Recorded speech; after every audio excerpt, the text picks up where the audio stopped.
Hey everybody. Are we recording? Sweet. All right. This is fine. Hey everybody. Welcome to Millennial Stoner. I am Joe Winchell, and thank you for joining us today. Or if I'm talking to people who aren't there, then I hope I get fans soon. I have a guest with me today. Ladies and gentlemen, I'd like to introduce a very good friend of mine and a comedian, Billy Geyer. That's me. Hello, Joseph. Hey, Billy, what's up? Thank you for having me today. Oh, I'm happy you're here. That was a pretty swell intro. Yeah. Thank you very much. No, I'm happy you came. I was telling you before when I did this, I did it by myself initially. Because, I was just anybody who's been in the entertainment community, you talk about doing a lot of stuff, but sometimes you don't always do it. So finally I was like, I'm going to do a podcast. My friend Chris was like, very much so, all right, we'll just come over, we'll do it. And I was like, I don't have a guest, I'll just do it on my own. Mm-hmm. and I talked for 20 minutes. And how'd it go? No, I mean, it's fine. I'm never going to release it to the public. No. It's never getting released to the public. You can't. You got to release it. Well, maybe if this takes off in some small, I'm not even asking. I don't mean take off and I hope this, I hope you become the new Joe Rogan. I'm like, right. No, I'm like, if this takes off in some small way, if I get on some shit podcast network that's operated out of, Biloxi, Mississippi or some shit, I'll take it. Then I'll release it as a Patreon thing or some shit. I don't know if I could sit there and just talk by myself. You couldn't? No, you never had conversations with yourself when no one's around to the plants. I mean, sometimes, just me? But they're very dark. But, shouldn't be recorded. But oh my god. Yeah, I don't know if I have enough to say just on my own. My brain doesn't work like that. I need somebody to play off of or something. That's true. There's guys that do that. I that's know, and their they're podcast. Very good at it. Tim Dillon, I enjoy, or Bill Burr. Those are guys that have so much to say in their brain that they don't even need somebody to say it. No, to have a guest or anything. I admire it. No, I admire it too, especially Bill Burr, who just talks to a camera for his podcast. He does a couple with other people, but his main one I think is just him. Yeah, and it's just he talks for an hour or whatever like that, and it's just stream of consciousness. Yeah, I'm a big fan of the Tim Dillon. Tim Dillon's great. So I watch his pod a lot. He had something funny where he was talking about everything that's going on in the Ukraine, and he was talking about how who's that super president of Ukraine that everybody loves? Zelensky? I don't know. I don't want to... Is Zelensky? Is that his name? Yeah. His name is Zelensky? I didn't have to look that up. Yeah, everybody he's Zelensky Motor Parts? Is that the same name? Zelensky? Is it Zelensky? Ray Zelensky. Yeah, it was Zelensky, right? Is that Dan Aykroyd's character in fucking Tommy Boy? Yeah. No. Zelensky Auto Parts. Is that how it's pronounced?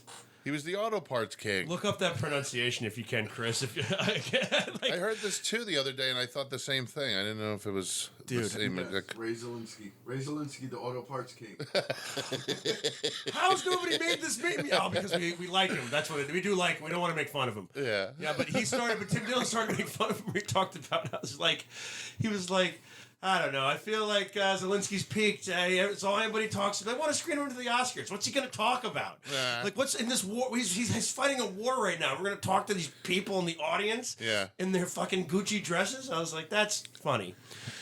Yeah, I admire comics that have a lot to say about, social issues and stuff like that. I feel like, I'm not that level. I talk just about, cum or... or a cranberry sauce joke or something, I have a lot to say about cum and cranberry sauce. Yeah, stuff like that. I don't know what's really going on in the world. I don't really. I mean, because I do know, I'm not blind to everything. I follow. I don't I talk about this in my stand-up actually about how I don't really watch the news, which is true. I don't watch. I'm not one of those people don't trust the mainstream media. I just I can get news other way. I don't I'm not gonna watch Fox or CNN. There's other outlets out there that you can read online, and everything like that. And I'm not talking about anything called ironfist.com or anything like that. You can go on Washington Post or anything like that and read I like to read newspapers. I get my news from Wendy Williams. Get your news from Wendy Williams? That's awesome. Of course. I have watched the Wendy Williams show several times. She's the queen of all media. She hasn't been on in a while. Is she sick, I think? I don't even know. I just said that to be Silly. I don't even watch. You know what I love? I talked about how... I'm also a liar. I talked about how I don't really watch the news, and now I'm just like, you can get sources from other way. I'm like, that sounds like I fucking read the worst shit on the fucking... It sounds like I just don't watch Fox or CNN. Like, that's basically what it is. There's I try to read a little bit of everything from different... Like, I'll read Huffington Post, and I'll read, like... I don't know, like daily news, like what's something that's like more like right leaning, just to like get both sides of it, because usually what they do is they talk about one thing, and it's just the different perception of it. I do throw on like Newsmax here and there just to see what the Republicans are thinking. You know? Just what I want to find out. I don't want to be I have a lot of socially conscious friends too. So like on Facebook, I'll like see something. I'll be like, "Oh, that happened. Well, click on this article. What's this about?" But you're not a left leaning or right leaning person. No, I'm really neither. I don't. I think that's why we get along so well. I think that is too. I think that's why I get along with most people. I think I just. It's just like I honestly, it's like, who gives a shit? Like for me, I'll probably get shit for this, but I'm like, I don't really give a shit. Like Same here. It's like, who cares? Like, you don't care about your country? It's not that I don't care about my country. It was like, let me put it this way. It's like when Biden won the presidency, it's like, you excited? And I'm like, I don't really care. Yeah. Like, who cares? Like, I have the same attitude. You know what I mean? So it's just like, what does it matter? Mm-hmm. Can't air this episode. No, but that's it. That's like that. But that's why I don't do anything, because I don't know anything. Mm-hmm. I don't follow any like hard-hitting... there's so many comedians out there that do stuff. They're like reading news articles every day, and they're like doing, like, not. I don't talk about people who do stuff like pop culture relevant. Right. You know what I mean? I think it's just talking about stuff that like happens directly in the news, like politically motivated comedy. Some of it sucks, in my opinion. From like not Definitely. Anybody particularly I know. I'm just saying, like some of it is so political that I'm like, oh God, talk about anything else. Yeah. Again, get a cranberry sauce joke. Talk about cum, but whatever. Your act is your act. I don't give a shit. Like, I don't care. That's true. I don't care. But we were talking before about, we did a roast last night, and my man over here killed. I did very well. I got to pat myself on the back. You did? I would try to, but I'm very, wide. Dude, you had this room. I mean, I'm gonna brag about you a little bit, because I know you were like crammed, but you crammed before like an SAT test. Like, I didn't study all week. I did. I became a mental patient for a good 2 weeks, flooding my brain with roasts.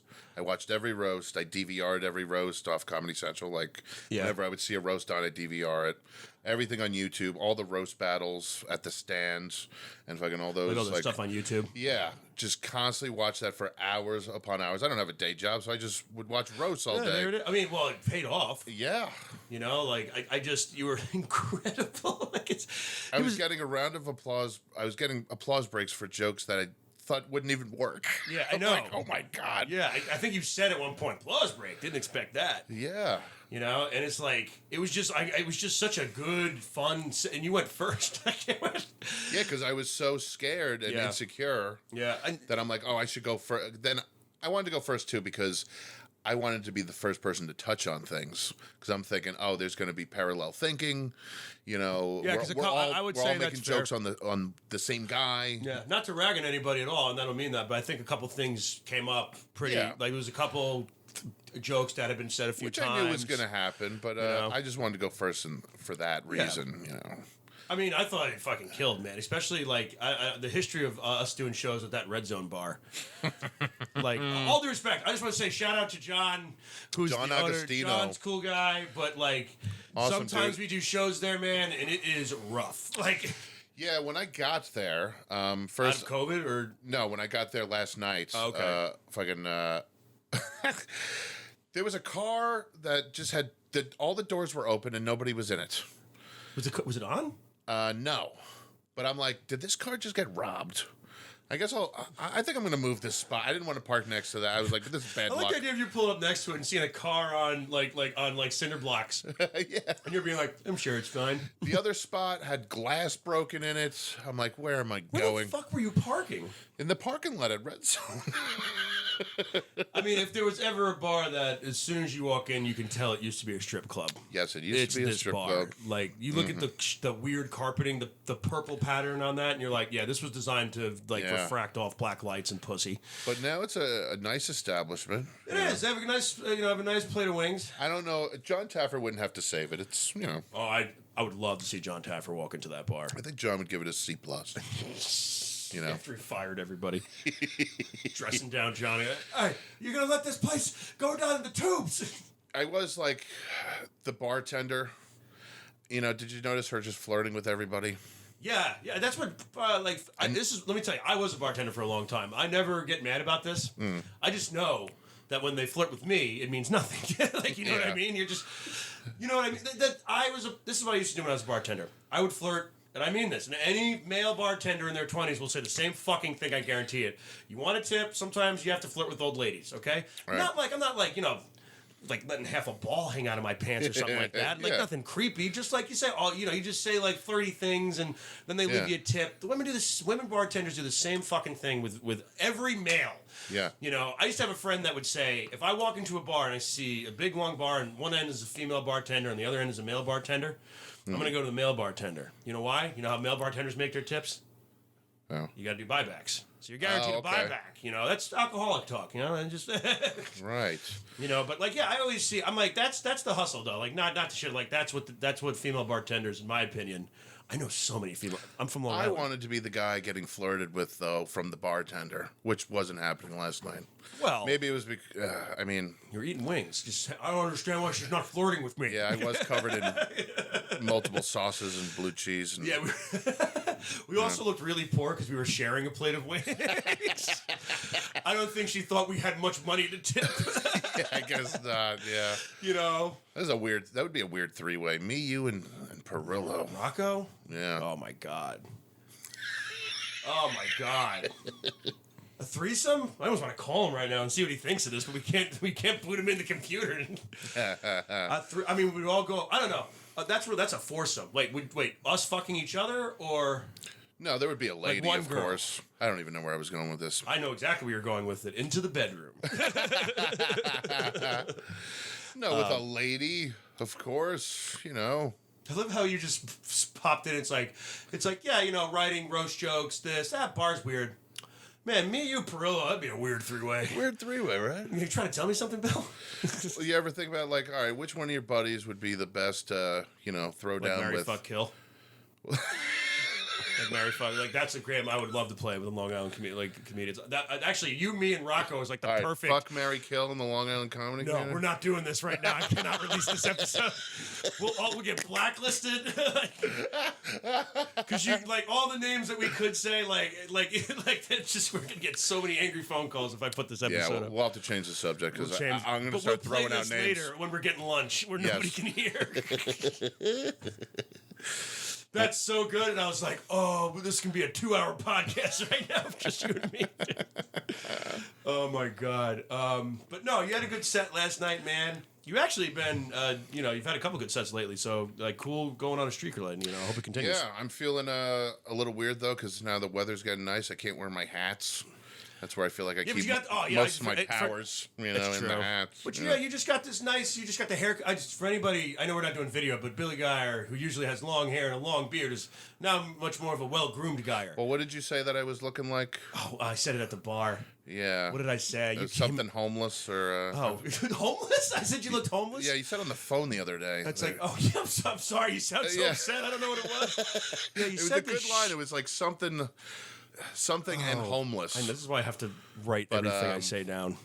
That's what really started. I was like, those pictures when we were at Gov's Radio recently, and I knew I wasn't going up, but I was like, oh, maybe I can get a spot. I wasn't dressing the best. My long was beard. I looked like, Forrest Gump when he just started running. You haven't been doing any running. But I haven't been doing much running, You did. I actually saw you because you had the if you had the shorts on, actually, because you had the hoodie and the shirt, if you would just come jogging through, shit happens.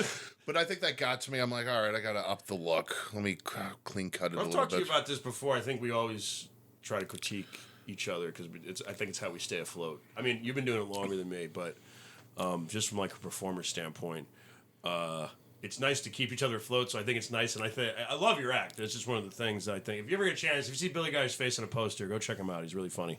But I hear good things. I did say you were like. I think you asked me, or I can't remember if I just brought it up about like if I could critique you in one way. Mm-hmm. And it's like, yeah. You could dress a little bit better, but I'm always so hesitant. I didn't want to be like, yeah, you dress like shit, Geyer, but like, it's like I can. You know why? Because Louis C.K. went up there with like a t-shirt and jeans in like the early 2000s before he jerked off in front of everybody, right? And like everybody was like, oh, that's all I need to do. Like that's all I need to wear, t-shirt and jeans. So now everybody does t-shirt and jeans. Yeah. You know what I mean? Everybody does t-shirt and jeans. Maybe I could. I don't know. I'm not saying you have to do anything. There's a lot to it. The look is very important. Yeah, like, it is. It's true. Talking about Steven, he's very particular with his look. With his Undertaker look. Like Kinnison with the trench coat and the beret. Well, it's like, isn't that like an LA thing? Like LA comedians are always a little more like look wise, like That's eccentric. True. Yeah, you know what I mean? Yeah. Like think about. Than like a New York ones too. Like Patrice had the hat. You know what I mean? Yeah, he would dress like a pimp. And but Dice was an LA comedian. Dice was an LA comedian. He had that big coats and the personality. Was Dice an LA comedian? I think that he broke it. Didn't he break it? Didn't he always claim LA? I thought he was from New York. He's from New York, but I thought he claimed LA. Uh-huh. I can't remember if it was like he was his whole thing that he was from Brooklyn. Hey, but I thought he claimed L.A. Well, he was just Rodney's. Now you're right. He'd be New York comedian because he was in those Dangerfield specials. The Dangerfield specials at Dangerfields. Yeah, I've got to be right. Chris is definitely looking it up right now. Yes, I am. What does he claim? Does he claim like he's going to look up what he claims? He was born in Brooklyn. Yeah, he's Brooklyn. I know that. Yeah. Every comedian that hears this is going to be like a piece of shit. Don't know where Dice is from. He landed work in LA, but he was an LA comic. But he was an LA comic, right? That was my point. Like he was known as an LA comic, but usually it's the other way around. At least lately it is. I think they come from LA. But he was like an LA comic. They're always more eccentric. There's always a bigger. Were you a big Dice fan? Big Dice fan. Loved Dice. I like the Day the Laughter Died. That album. That's the first He's time just walking the crowd. It's crowd work. Yeah. That's why and you know what I think he did Dice Man Cometh or one of his big specials. And then the next day he did that show at Dangerfields. He did an arena. That to me is that's what success is, really? Yeah. You know what I mean? I love that concept that he did he sold out Madison Square Garden the next night, just went to a packed room at Dangerfields and did did crowd work. Yeah, and was losing the crowd. The crowd was leaving. You could hear them leaving. Yeah, you can hear them. It's such an interesting album. If you do comedy, listen to that and just listen to the experiment. No one had really done that. Just crowd work. Yeah. You know. So and it's a good listen if you like. And just saying awful things. Yeah, but it was quick. So great. That's one of those ones that you listen to now, and it's definitely because nobody, especially the audience, didn't know what he was doing. No. You know, and it's ballsy of him to record it. Why isn't he doing the nursery rhymes? Yeah, that's right. He didn't do any of that's what it was. You could probably hear murmurs in the background of man. If you listen to old comedy, you can always hear conversations at tables because the microphones took up the whole room. Yeah. Listen to some Lenny Bruce, and all of a sudden you'll be like, I think I'm voting for Kennedy in the background or some shit. Yeah. I do that because I listen to it's that Dice one because it's just a microphone on stage and they just recorded the room. Some old hear people. Henny Youngman. Take my wife, please. Yeah. I said, my wife says, take my vacation. Take me someplace I've never been before. Okay, how about the kitchen? That's all the Henny Youngman I know. That's all the Henny Youngman I know. Well, Rodney was pretty influenced by the Rodney, Henny Youngman. I thought was in every... Because he's one of the guys that stopped doing it. Because I read his autobiography again. I read his autobiography again not too long ago. Just you can read it in 2 days. It's a really quick read. It's a fun read. And he's when he stopped doing it, and he has that really awesome, romanticized, I never stopped writing, and I always had a duffel bag full, it's it's really... While he's selling siding, right? While he's selling siding, but he was one of those guys that was always just a showman, but he was I don't know, I guess you could claim him New York because that's where he came up, but he was one of those guys that just became he was just comedian, you know what I mean? Right. He didn't really claim... It was a gift to work with Rodney. It was, you know what I mean? And he did. He introduced that first Rodney special. Was the next two decades of comedy that came out of that. Kinnison, Dice. I think Bob Saget was on that one. Yeah. You know, like that. You had Bill Hicks coming up. Bill Hicks. That was. See, those were the other LA Comics. That was the more heady stuff. That was like Maron and Bill Hicks. Yeah. There's always that story that Mark Maron tells. The first time he saw Bill Hicks, he like walked into the Comedy Store and he was like on the edge of the stage screaming at some lady, "I'm a fucking poet! I'm a fucking poet, lady!" Like, god damn, man. That whole scene, like that's. I always like watch documentaries about the '80s comedy boom, which I think we're going through now, in like a different level. You think so? I do. I think everybody wants to, because if somebody had one funny thing back then, like you ever just go and like look at like go on like YouTube and just like look at old like comedy store sets from like the '80s when they would do like these showcases that were hosted by like fucking Bay Arthur and shit, Right. Or like I think Bruce Willis hosted one back in the '80s. But it's like you don't see half these guys anymore because they, you look at it and you're like, oh, it's part of, and there's the '80s way of doing stand up was so like oddly specific and it was like much more drawn out than it is now. Mm-hmm. Like you couldn't, like people's attention spans are so short. That's why I think it has to be joke punchline instead of. Yeah, that's why I keep my jokes so short. It's true, and I personally feel like, people's attention span is so you watch short. like George Carlin or something shit like that. That's like really more. Not I want to say long-winded, but it's more. There's a steps to it or something. Actually, DC Benny's a good example. He tells like stories. Mm-hmm. Any Long Island comedian, DC Benny tells like setup and everything. And sometimes it's not that DC Benny's hilarious, but I think sometimes the crowd doesn't get it. Yeah. Because they're expecting it to be rapid fire. Mm-hmm. And then I don't think that sticks because if you watch some of the good specials, like there's a lot of specials, but good specials on Amazon and Netflix, good comedians, it's both. It's joke, and then they'll let something draw out for a little bit. I feel like more people want stories. That's what they always tell me. You need to tell more stories. I feel like that's what everybody, But I'm like, I don't want to tell long-winded stories. You do kind of. You have the story. Jokes. You have the story about I do have, a couple. You've been tweaking that joke about you stealing the lawn ornaments. Yes, get into that. I used to be a heroin addict. Yeah, and what I would like to do is I would do heroin with my buddies. We'd drive around Holbrook and we'd steal Christmas decorations, and then I'd decorate my truck with them. Did you ever did you ever plug it in to be like because I picture like the car wrapped in. Like there was lights that were battery. The lights on? There was battery operated lights that a lot of people were putting on their bushes that year. That I took those. There was a Santa Claus that I had bungee corded on the back of the truck, and he had a giant list, and I wrote "suck it" on the list. We had stole a giant wooden manger. And put that in the back of the truck, and my parents were like, "What is going on with our son? His truck is full of Christmas decorations." What kind of truck did you have? It was an '88 Chevy Silverado. Oh yes, what color was it? Tell me beige. It was blue. Oh, so it's a little festive. Yeah, short bed. You're driving around like a low rent Santa Claus. Like all you need is a fucking. I loved that truck. Oh my god! Man, that's a Christmas special waiting to happen. And I kind of, I felt like the Grinch a little bit. I guess that's what the heroin will do to you. It will turn you into the Grinch. So you would be high on heroin, and you're like, I need trying ornaments. To steal Christmas from Holbrook. And then I was working at this cartoon of your little tiptoe by. I was working at You're this a mean deli. one, Mr. Geyer. Your veins are full of smack.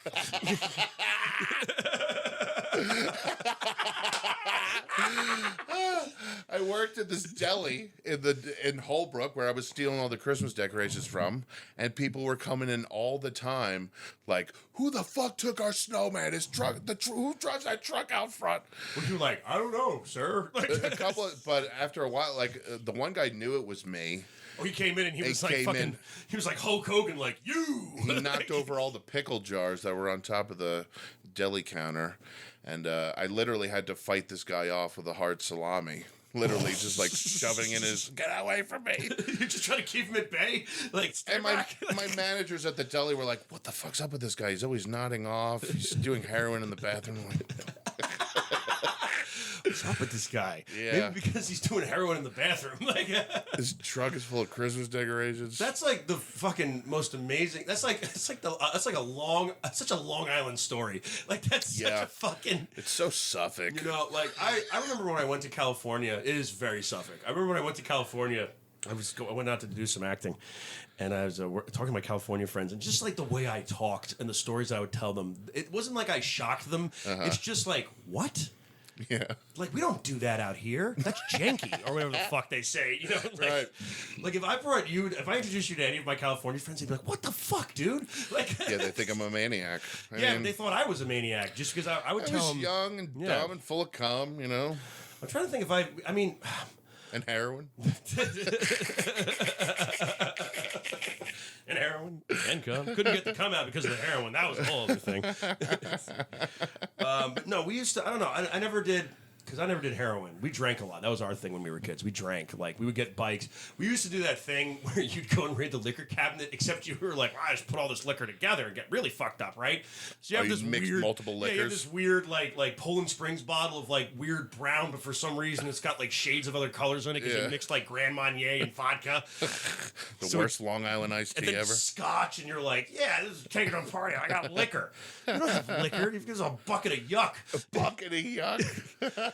That's what we did. I mean, somebody would inevitably drink the whole bottle, and then you'd have to like fucking cart it. Like you'd have to like either leave him in the leaves in front of his house, which happened a lot. Yeah, lost a good We didn't want to knock on friends the door that and way. get in trouble. Yeah. and or we'd have to fucking cart his ass home. That happened to me once. I remember I got the first real party I ever got shithoused at. I drank like most of the bottle of vodka. And I don't mean that in a cool way. I was trying to be cool, though. That's what I was going for. I'm like, I'm going to drink a bottle of vodka. Yeah. I'm like a fucking freshman out of fucking What kind high of school. vodka? It was Stoli. I remember exactly. Stoli. Yeah, and I smoked. It was one of the first times I really smoked weed. We used to drink Georgie. $8 a gallon. Hell yeah, bro.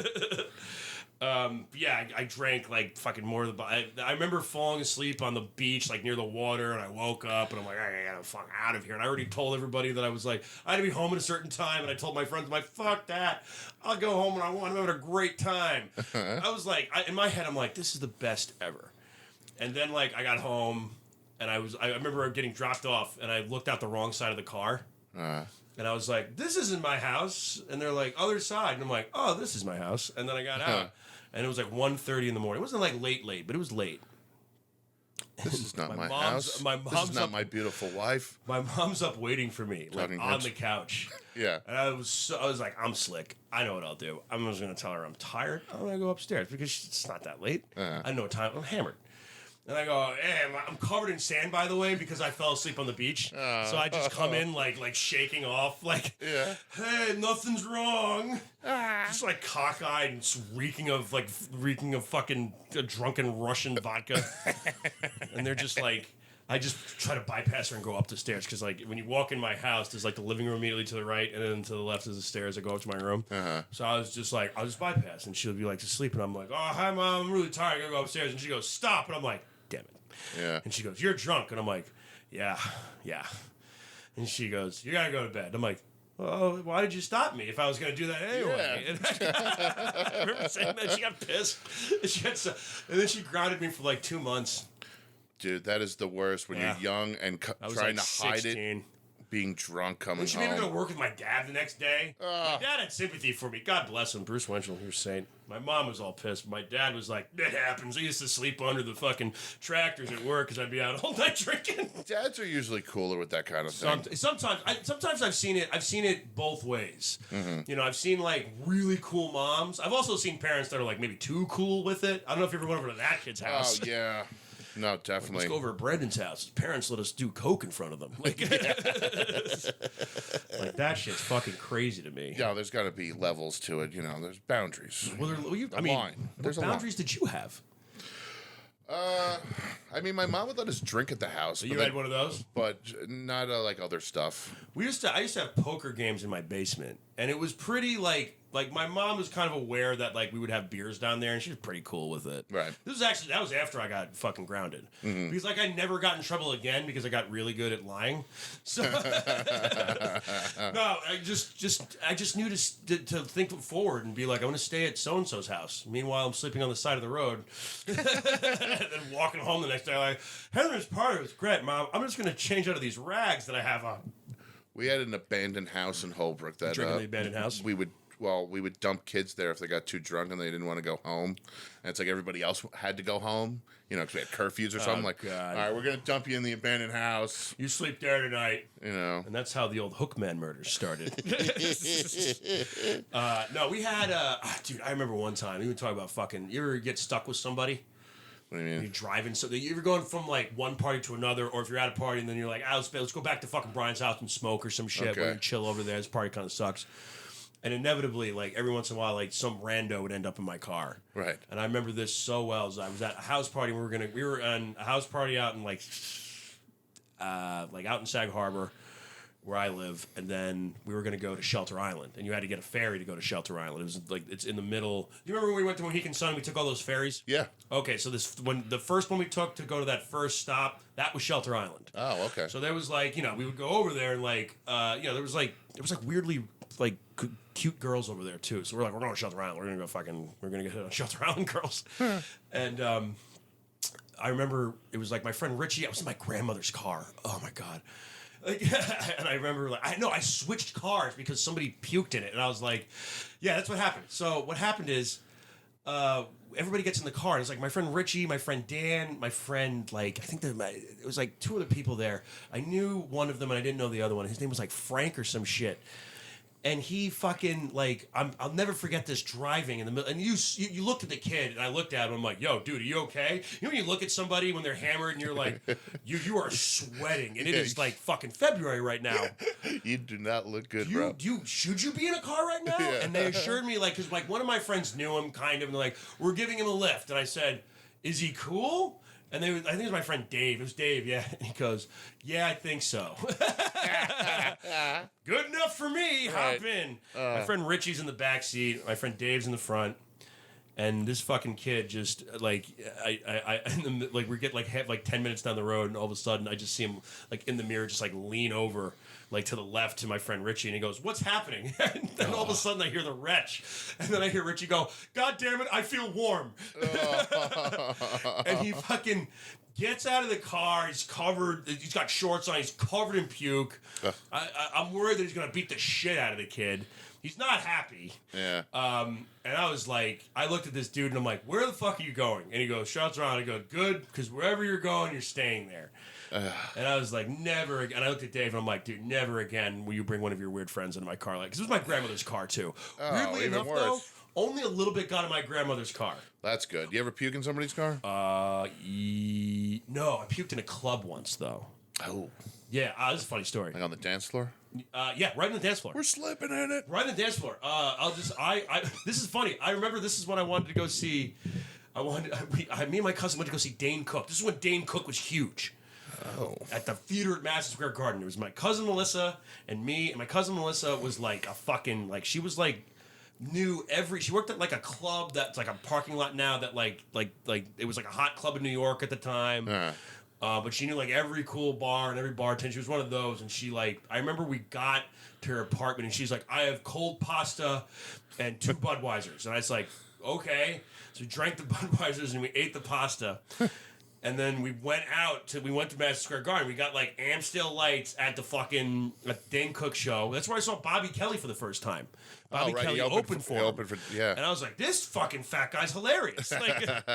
And Dane Cook, that was the height of Dane Cook is. This was before he got too big. This was like right when it was like, this is when that one album where he looked like the Terminator had just come out. The Kool-Aid Man bit. Yeah, and that was all new. Cool shit on the coats. That was all new. Yeah. Classic. Yeah, exactly. And had a great time. Went to Rosie O'Grady's afterwards in Times Square, which she knew the bartender there. I drank like 10 Smithics. What's a Smithic? It's like a Guinness Light. Guinness? Oh, it's an Irish bar, and it was at the time it was like the most delicious beer I ever had.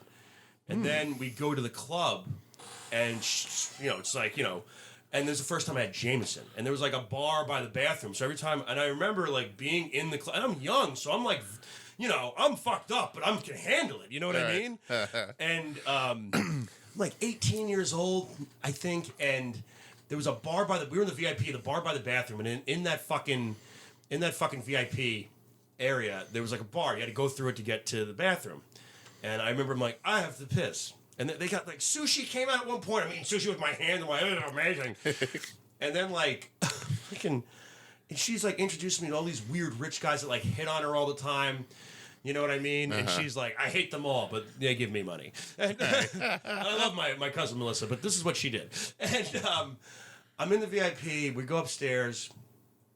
I go past the bar, and she's standing there with the first shot of Jameson I ever took. I take the shot, and it's one of those things where I'm like, yep, I got to puke. I go to the bathroom, and I make it, and I fucking puke. And I'm wearing, like, a nice shirt. I'm like, I wore, like a nice button-up. I was open a little bit, and I'm like, kind of drunk. You look at yourself in the mirror, and you're like, who's that handsome guy? I'd fuck me. I'd fuck me hard. And then, like, we go, I get into the bathroom, I puke, clean myself up. The attendant is like there's like a room and where the attendant is though. So there's like a lobby for the bathroom. Right. Weird. But I get out and we had to puke like 3-4 more times. And I had to puke like 4 more times. And I made it to the bathroom every time. And then the last time, because they had kept ordering drinks and shots. I was drinking everything. I remember I drank like champagne. And then I'm sitting there in the VIP and the lights are going and I'm like, I am done. And my cousin Melissa goes up to me and is like, you don't look good. And I go, nope. And I puked. And I was trying to puke in the champagne bucket. And she just picks me up and goes, we got to get out of here. Side door now. And she goes out the side door. And I'm like, I puked on the dance floor. Because it was like an open space. And I'm like, a lot of people see you? No, it was dark. Oh, okay. And I remember that's good. Yeah, I was dark. And I remember she was berating because she was like drunk and hilarious. And she goes, you look hungry. Do you want to go get bagels? We should stop and get bagels. And I'm just like leaning out the window of this fucking Mercedes that it was like gold and white. I remember this one of her rich friends drove us. And I was like leaning out this car. And I'm like, God, I hate you so much, right? I'm like drooling out like typical fucking young drunk. That was a really long story, but whatever. Bagels are great though when you're drunk, and also drinking is so much better when you're younger, man. Yeah, of course. That's why I'm like, the older you get, like just drinking gets sadder. Yeah, because it's not fun anymore. You take the fun out of it. Like you know the old saying, nothing. It's like I remember I use this term all the time. Like if you. Like, I was at the St. Patrick's Day. I think I told you about this. I was going to the Blue Point Parade this, like, past Sunday or, like, 2 Sundays ago. Mm-hmm. And, like, I got there at, like, noon, and I drank, and then I went and stayed at my buddy's house. We left at, like, 6:30. Because after that, if we had kept going, because we were drunk. Mm-hmm. Uber back to my buddy's place. If we had kept going, it would have just gotten dark. Like, it would have, like... But that's what it is, man. But then, there's also those things that happen... Where if I can survive it and tell you the next morning, that's awesome too. Yeah. And that's the problem with the way my brain works. No, there is this element of like an exciting like hangover story, Like you're going to have this hangover night. Fucking I mean, yeah, but crazy it's never... there's a lot of crazy adventures. The last time I really drank and puked was when we were... Tell puke stories. I'm sorry. I tell when we were away at... When we went to Walton at the castle. Oh, that's one of my favorite mornings of all time. Can I just say that's like one of my favorite, like, because we did a show. Dude, that whole trip. It was the Friday at the castle on the Delaware in Walton. Yep. And then a Saturday. Shout out Castle Delaware. The Walton. Keystone Stage shout out Keystone Stage in Oliphant, Pennsylvania. Shout out Oliphant, Pennsylvania. It was a great comedy weekend. Opening. That Keystone show was great. I remember that show went really well. Yeah, always fun shows at the Keystone. Yeah. The Castle one went good too, but I drank a lot. It's cave. It's a cave. It's a big fucking venue, man. Like, there were people there. Yeah. Like, in any other venue, I would have been happy with the amount of people that were in the room. Yeah, it's hard to fill out that room. It's such a hard space to fill. And you can hear yourself. Like, I was hosting the show, and I remember hearing myself, and it was fucking with me the whole time. I just always want to carry around, like, a giant turkey leg. Like, I feel like that should, be in that castle. I think that always kills in that fucking... If you pulled out the turkey leg bit there, that would always kill. But... Yeah, that whole trip was just hilarious. Like, I remember picking you up, driving up the whole way, and then, like, like we went driving up the whole way, and then, like, just seeing everything change from, like New York to, like... To nothing. To nothing. Like, you're like, yeah, I used to live here, dude. There's nothing here. There's nothing to do there. It's boring as hell. Yeah. Fucking just windy roads and farms. But I remember when we did the castle show, we stayed at your grandmother's place. Yes, we did. And like I don't know if you want to say how, but we ended up with a lot of weed. Like, yeah, we ended up with a lot of weed. We ended up with a lot of weed, and it was just from a weed growing relative, like freshly grown. Yeah, and it was good weed too. Like, remember we kept like looking at it. We kept looking at it like, it's probably just homegrown. And then we kept looking at it and we're like, this has got a lot of crystals on it. Yeah, man. So we were smoking that shit, but we did the show. The show went fine. I danced with some chick at the fucking... You totally could have got laid. Oh, God. She hit me up later. I was too hammered or I was too fucking exhausted to see it. We could have brought her back to my grandma's, and she did hit me up. You could have had your way with her, and I could have... She probably would have robbed us. Either filmed it. That's what would have happened. She would have robbed us and taken all of our food. That's what would have happened. There was no food anyway. There was just was food. 2 frozen pizzas. Oh, and those... what else was there? Those... I don't know. Those dumpling things? Yeah, we just kept making... Yeah. We were sitting there because we got so stoned. Yeah. I remember knowing how high you were because your hair was longer at the time and your beard was longer. And when you have your glasses, the thing is, when you look at me and you're really stoned, your hair does this, like, I don't know, Professor Geyer's, like, you look like a fucking mad scientist. And your eye goes, like, one gets, like, wide like a cartoon, and you're like, yeah. And I'm like, oh, Billy's high. And then that's when you were like, there's smoke in the room. Like, yeah. But I was like, is there food? We were so stoned. And I was like, is there food? And then you're like, I don't know. Let's check the fridge. I'm like, there's a fridge? And you go, oh, man. What did you call them? Diggerino pizzas? Diggerino pizzas. Diggerino pizzas. Isn't that how it's pronounced, Joseph? I didn't know what it was. Sorry, I'm not Italian. I didn't know what it was, man. And I'm like, Diggerino, what? DiGiorno. Like, DiGiorno pizzas? God damn it, Billy. And I just started making food because I was so high and hungry. And then I remember it was like 3:30, 4 o'clock. And I had hooked up the Netflix, so I had like stuff playing in the background. Yeah, we were ripping butts. It was honestly top 10 hang I've had in a long time. Yeah, that was great, like a man. Fun hang. And then when we went up too, we stopped at that burger place. Yeah, what did we? It was like I have the we picture kept making still jokes on my because it was phone. right across the street from a Burger King. You're like, do you think they go to Burger Wars? Yeah. Let me see here. I think I still have the picture on my phone. I have some time left. We're all right.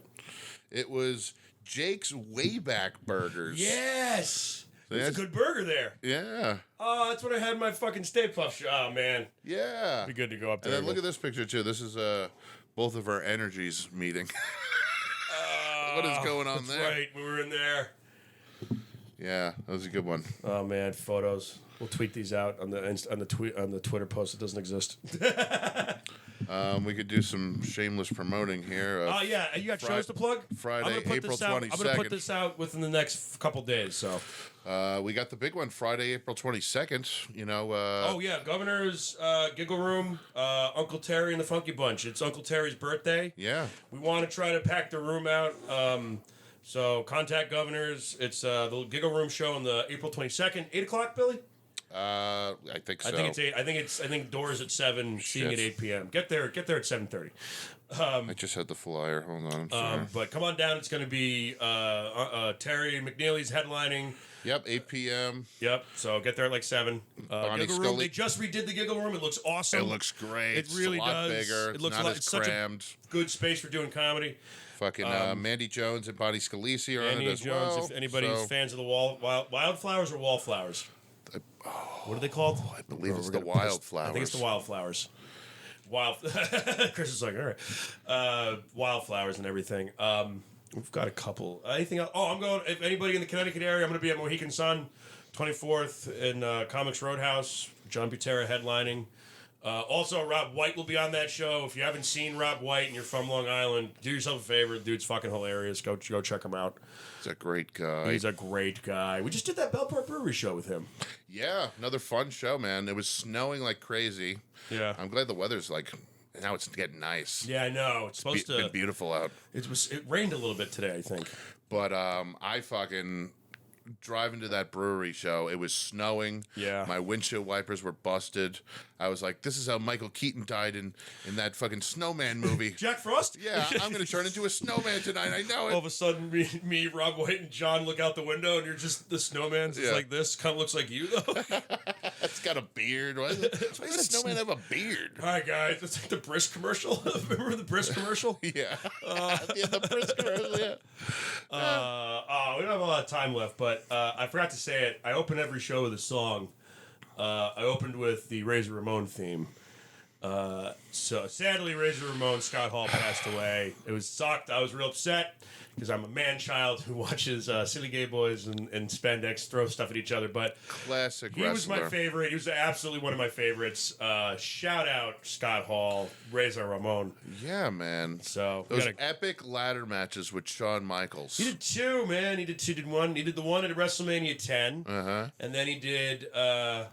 He did the follow up at SummerSlam is like really good, but like it's so crazy. I watched that, and like if you watch modern wrestling now, like it's like it's so hard to do something new because so many things have been done. True. But at that time, like nobody had seen a ladder match, so the whole stick of it is that they're fighting with a ladder. Yeah. They're like, oh my god, like people fucking swallow tacks and spit them in people's faces now. And shit. Yeah, I know it's a lot more extreme. Like, if you watch then the whole rub of the second one at SummerSlam was like there's 2 ladders in this one. Oh.